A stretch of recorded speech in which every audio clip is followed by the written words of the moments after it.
Learn English through stories F3. Adapted and modified by Kulwant Singh Sandhu. Contents: 1. Beware of mean friends. 2. Bhagat Singh. 3. Coeducation. 4. Grammar page uses of the 1. Beware of mean friends. Once upon a time, there lived a lion by the name of Mahasheru in a forest. Among his followers, a jackal, a crow, and a wolf had developed friendship with him. However, all three had a selfish motive behind this so-called friendship. They knew that the lion was the king of the forest, and friendship with such a fierce creature would always help them. To meet their selfish ends, they started obeying and were always available at the service of the lion. They didn't have to make any efforts to search for their food, as the lion used to give his leftover meals to them. Moreover, they became powerful as they were next to the king of the forest. So like this, all three selfish friends were passing their days happily being the friends of the lion. One day, a camel, who came from some distant land, lost his way and entered the same forest where these friends lived. He tried his best to find out the way, but could not make it. In the meantime, these three friends happened to pass through the same way where the camel was wandering. When they saw the camel, at once it came to their mind that he didn't belong to their forest.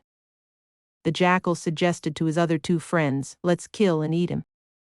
The wolf replied, "It is a big animal, we could not kill him like this. I think, first we should inform our king about this camel."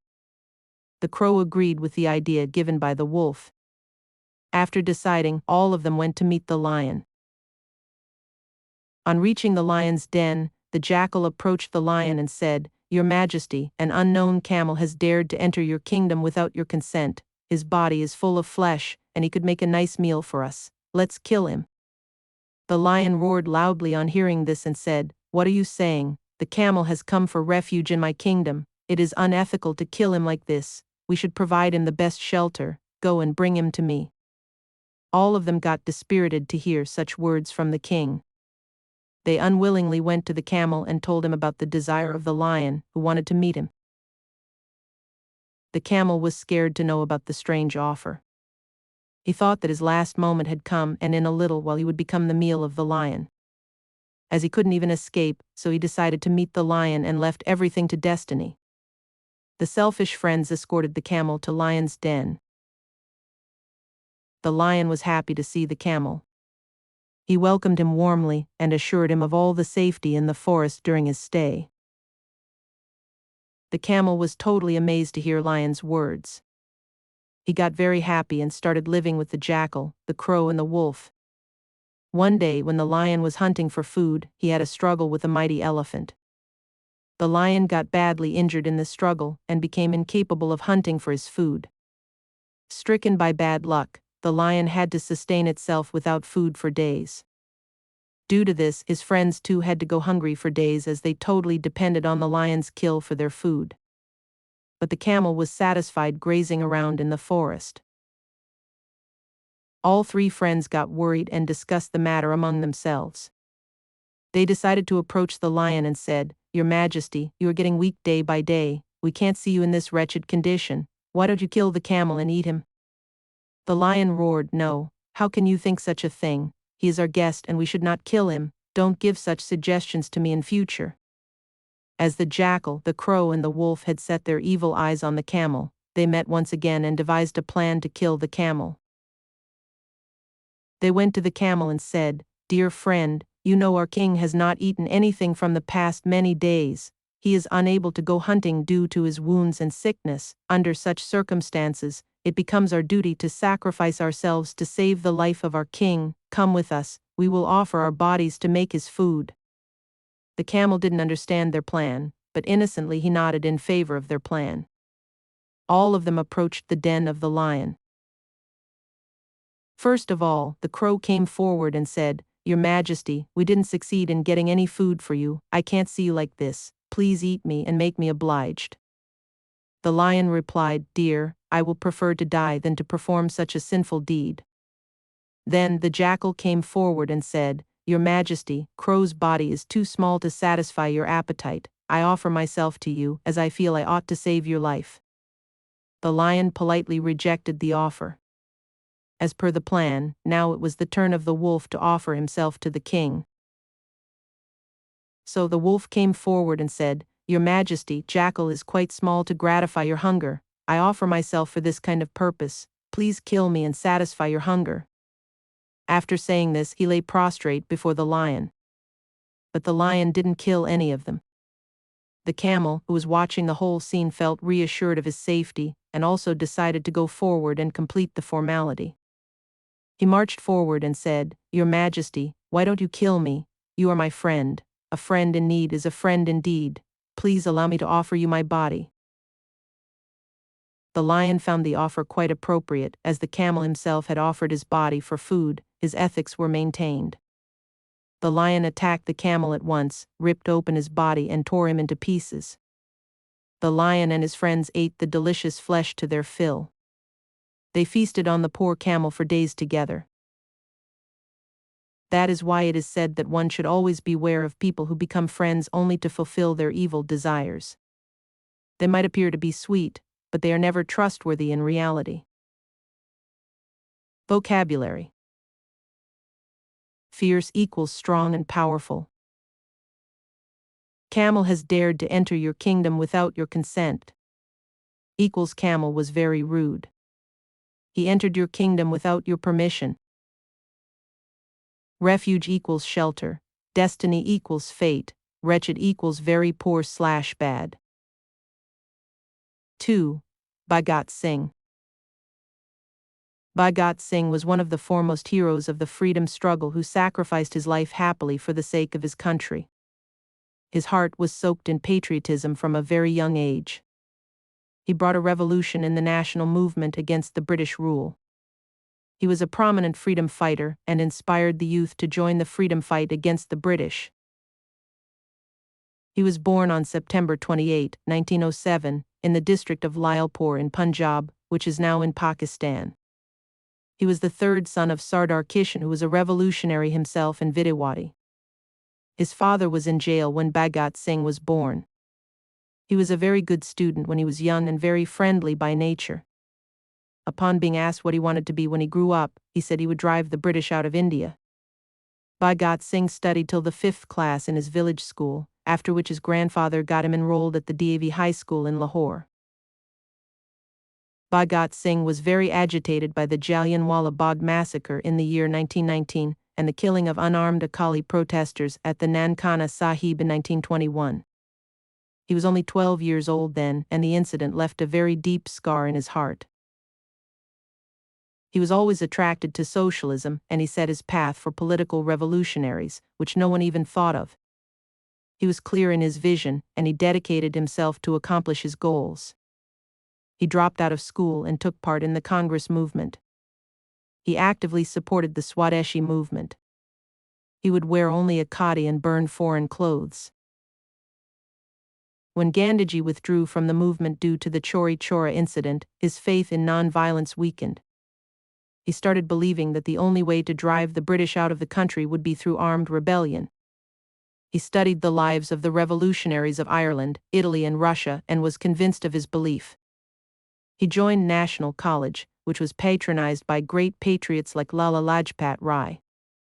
In the daytime he would attend classes, and in the evening he would discuss the revolution with his friends. He contacted the leader of the Bengal Revolutionary Party, Sachindranath Sanyal, to join his party. But he could join the party only in one condition, that whenever required he should be ready to leave his home immediately. He agreed and left home in the wake of his impending marriage. He reached Kanpur and sold newspapers for a living. Ganesh Vidyarthi, who was a revolutionary, offered him a job at his periodical office. He had to return home to attend to his sick grandmother. He supported Akali Dal's meetings. He went to Lahore and became secretary of Naujawan Bharat Sabha. He was arrested as police suspected his hand in the Dussehra bombing case. He was bailed out by 2 wealthy men. After running his father's diary for a while, he left for Delhi. Bhagat believed only in revolution to win freedom, and so he joined Chandrasekhar Azad. He shaved his beard and kept short-cropped hair. Thereafter, he learned to make bombs from Jatin Das in Kolkata. In Agra, they set up a bomb factory. They continued with their activities even though they did not have enough money to eat. In 1928, when Lala Lajpat Rai died in a lathi charge, Bhagat Singh along with Rudgu shot at John Saunders, mistaking him as Scott, the police officer, to avenge his death. In 1929, he and Bakuteshwar Dutt exploded a bomb at the Legislative Assembly Hall in Delhi and shouted the slogan, Inquilab Zindabad, but they did not intend to hurt or kill anyone, but to express their disagreement with the ordinance of the Defence of Indian Act that was to be formulated. They surrendered themselves and they were sentenced to 116 days in jail. In the jail, he witnessed discrimination between the European and Indian prisoners and led other prisoners on a hunger strike to protest against this. They demanded equality in food standards, clothing, etc. After a month's strike, the British were forced to agree to their demands. Finally, Bhagat Singh, Sukhdev and Rudgu were convicted of assassinating John Saunders and exploding the bomb at the Legislative Assembly Hall. After the death sentence was passed, they were hanged on 23 March 1931 at 7:30 p.m. in the Lahore jail. Even on the fateful day, they were fearless and competed with each other to be hanged first. While getting hanged, they chanted Bharat Mata Ki Jai. This is how the fearless revolutionaries sacrificed their lives for the sake of their motherland. That day, none of the prisoners ate food. Their bodies were secretly cremated on the banks of Sutlej. Even today, Bhagat Singh is remembered for his dauntless spirit. He was the source of inspiration for the youth of the nation. His sacrifice and unflinching dedication to freeing his country from the British would be engraved in the golden words in the history of the freedom struggle. The title Shaheed was awarded to him for his fearless contribution towards freedom. 3. Coeducation. Coeducation is a system of education to teach girls and boys together. Greece was the first country to promote coeducation in ancient times. Now this system is prevalent throughout the world except in some countries. Every system or method has merits and demerits. Coeducation is no exception and has its benefits and drawbacks. The ancient Greek philosopher, Plato, believed that coeducation creates a feeling of comradeship among females and males. Even in ancient India, coeducation was prevalent in some places. Like many other things, coeducation went through ebb and flow. Education of women declined drastically in India from the Middle Ages. A different system of education emerged. Boys were sent to gurukuls for the entire period of education to receive academic education and physical training, and girls stayed at home. In medieval India, it was not only women, but also people from so-called low castes were deprived of the benefit of education. They were not allowed to touch the scriptures, never mind studying them. Some social reformers tried to fight against this malpractice, but only succeeded slightly. However, the number of schools and colleges to provide education through the medium of coeducation is increasing. Without a doubt, the coeducation system is desirable economically as well as socially.